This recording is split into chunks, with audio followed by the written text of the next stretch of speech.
Okay, well, it's February and things are moving along now. Now is the time where we're going to head out to Seattle and Tacoma, actually, where the boat is, and we're going to do the survey. So we're just flying out there. Rachel and I are flying out on a Thursday night. We're going to do the survey on Friday. We're going to turn around and come back on Saturday. So without any further ado, let's get into it. Let's go see how this thing looks once we get it out of the water. All right, it's the 6th of February. Rachel and I are sitting in the airport. Yeah. It's 9 o'clock. It's 9 o'clock. We were supposed to be a half hour closer to Seattle by now, but right over my shoulder out there is an empty spot where our plane is supposed to be. So we're heading up to Seattle. Tomorrow we do the survey on the boat, so assuming we get there tonight. It's a little rainy here, and I think that put everything behind. It was snowing this morning, so just a quick check-in. Rachel's riding. I'm people watching.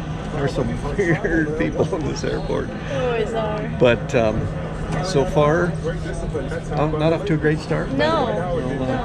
We'll roll with it. Lots of delays. We We're gotta supposed get to up. leave at like 8:30. 8:30. It's 9 o'clock now. And now they're saying we'll leave at 10. Yeah, still no plane. 10 Yeah. o'clock. That means we'll get to Seattle at 11 o'clock, which will be 12 o'clock our time. We have to drive to Tacoma, get a place to sleep, and we have to get up early in the morning because we're going to meet the guys at the boat at 7 to drive over to the place where we're hauling it out and do the survey. So, not going to sleep much tonight. But tomorrow night, we'll catch up.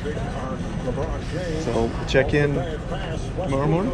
We'll be bright-eyed and bushy-tailed. Hey, we'll get to pass the cool lantern store on the We way will, to Tacoma. yeah. We're going to be right there Lantern again. store. No, lamp store. The cool lamp store.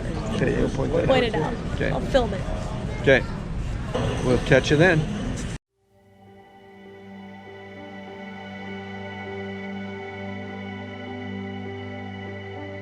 Okay, well, our plane did eventually show up, and we made it to Seattle, got into our hotel room, everything was fine. The next morning, we headed over to the yard where we're going to lift the boat out, and I totally forgot to turn the camera on until we got there. So I'll get better at this as we go along. But anyway, we pulled the boat out of the water. This was a first for me. I'd never seen a boat go up on a travel lift before. The guys that were doing it were obviously experts. It went well. We did see just a little bit of barnacle growth on the props and the shafts. The guys cleaned that off for us. And then they pressure washed the hulls so that we'd be all ready to go to do the inspection. And we got our process running and got started, and everything went off pretty much without a hitch. So the surveyor's doing his work now, and we'll let him get finished up and we'll splash this thing back in the water.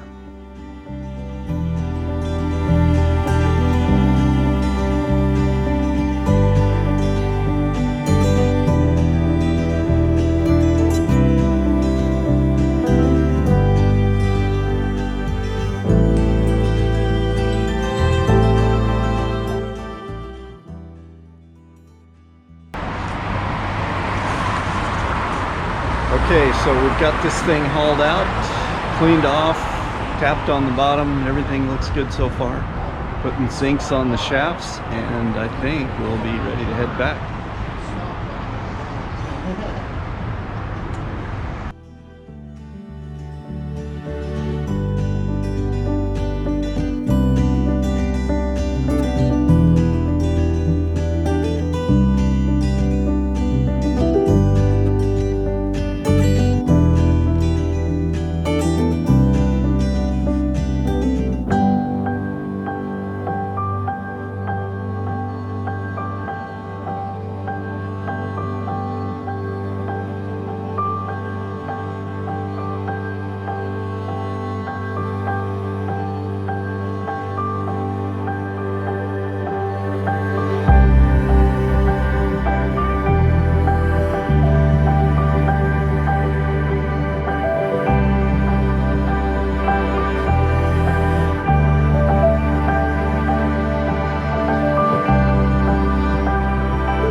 Okay, so here's our wrap up of the survey. So every time you survey a boat, especially one that was built in 1987, there's going to be a few things that you're going to find that are wrong. Even when I had the survey done on my 2003 Sea Ray, there was obviously a few things with that. So thanks to Rachel and her obsession with field notes and notebooks, I had my little field notes book to take with me to keep track of what was going on and what we found. Now, we haven't got the final survey back from the surveyor, but we've gone through the list of all the major stuff that he found. There's a couple of issues that we need to figure out and get taken care of. Basically, what we found was the main refrigerator in the cabin, in the galley, we could never get it to work. So apparently the refrigerator's dead. So that's pretty major. We're going to have a new fridge put in there.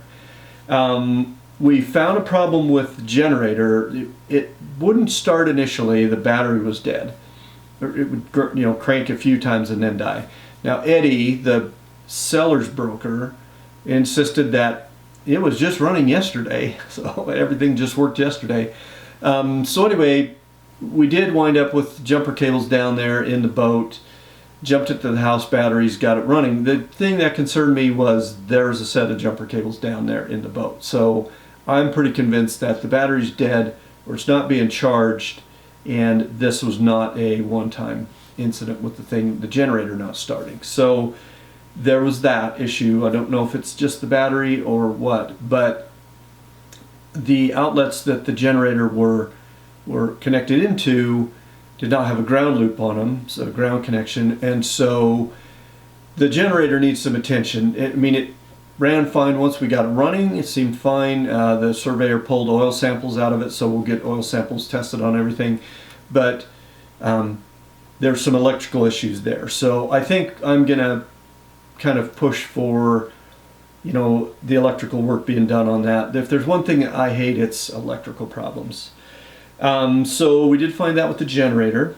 We also found that we saw at least 3 or 4 through-hole fittings down in the bilge of the boat that had things on them at one time, but didn't have anything attached to them. The seacocks were there and were turned off, shut off, but there was just an open pipe on top. So if any of those seacocks fail, or if somebody were to step on one of those or not know what it is and flip it open, we potentially could sink the boat. So I think I'm going to have the sellers address that, or we're going to have to figure out some way to address that right off the bat. There was a few things that are, I think, okay, things that we can deal with. The radios up on the flybridge pretty much were toast. We couldn't seem to get those working. The depth finder down in the downstairs in the galley station is not attached to anything, or it's not working. Now Eddie claims that they just put a new transducer on the boat and it's wired up and just hanging loose behind the dash. So it's there. I did see the transducer when they had the boat out after they power washed it. So I think we're probably okay there as far as that goes. The autopilot doesn't work. Apparently the sensor on the rudder doesn't work, and so the autopilot doesn't work. So basically, we have some functional issues that are kind of major. There's no fridge in the galley, or it doesn't work. And then there's the through holes. There's a leaky valve cover gasket on one of the engines. That's not a big deal. We can fix that. A couple of the exhaust elbows off the engines aren't wrapped with insulation, so they get really hot. The surveyor was like, boy, I'd wrap those first thing. The fuel filters have just the plastic bowls underneath, and they're supposed to be covered with they're not supposed to be able to melt if there's a fire in the galley or down in the bilge. So he was explaining to me how you can just put a kind of a steel bowl over those. So, a few things like that. But as far as safety equipment, that the generator's an issue. The through holes is an issue. The generator is mostly an issue because if it's not wired right, there's a chance that somebody gets shocked or electrocuted, and I'm not cool with that. So those will have to be addressed, and we'll have to kind of figure out what we're going to do about those. The electronics, it's all pretty old, outdated equipment. The radar does work, but it's this old school screen about that big with the shield, so the sun doesn't shine on it. I'm not sure how well that works, and that could probably stand to be upgraded. The radios, I'm not too worried about those. That stuff is kind of stuff that you figure is probably getting towards the end of its life anyway on a boat this age. So the boat ran fine. We pulled it out of the water, did the survey. As you can see in the video, there was a little bit of barnacle growth on the shafts and the props. None really on the bottom to speak of, a little bit right at the front. But other than that, the bottom looked pretty good. The paint looks in pretty good shape. So I think we're going to put off the new bottom paint job till maybe next season. The zincs on the prop shafts were more than halfway used up, so while we had it out of the water, I had them put new zincs on there. If I don't wind up buying the boat, well, I bought whoever gets it a new set of zincs, no big deal. The props, there's a way to put, I think they call it prop slip. Now, 2 different people told me about this stuff. My broker told me about it, and he said, you clean the props off, take them down to, kind of the polished bronze, and then you coat them with this stuff. And it sounds to me like it's once in a lifetime coating, or it lasts for years. But I guess, if any growth does get on there, as soon as you engage the props and start spinning them, everything just sloughs off and they stay nice and clean. So I think we'll definitely be looking into getting that done once we next haul out. We'll have that done. So the bottom looked good, no delamination. Everything seems to be in good shape underneath the waterline.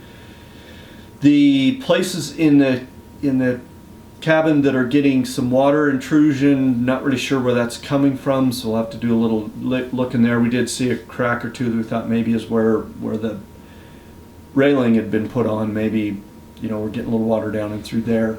But for the most part, yeah, everything worked. With given the fact that it's an older boat. Didn't find anything that has kind of killed my enthusiasm yet at this point. So we'll take it back to the sellers and we'll negotiate the big issues. I'm going to do a little research on the computer and figure out what refrigerators cost, so that if they want to just kind of drop the price by the price of having a refrigerator installed, I can take care of that myself, because we won't need that on day one. But the generator and the through holes, definitely want to get those taken care of. So figure out how those work out, and wait for the oil samples to come back. Now, there was one oil sample out of, I believe it was the port side transmission, that looked a little milky, like maybe there's some water in there. I'm not really sure. We'll see what the results of the oil sample analysis comes back. So we have oil pulled from both engines, both transmissions, and the generator. So we're paying for 5 oil samples to be sampled, analyzed, whatever. So anyway, off we go. Next episode, we'll know for sure, are we buying this thing, or are we back in the search mode? So come back soon and we'll let you know which way it all works out once we get all the details back. Thanks for watching. We'll see you next time.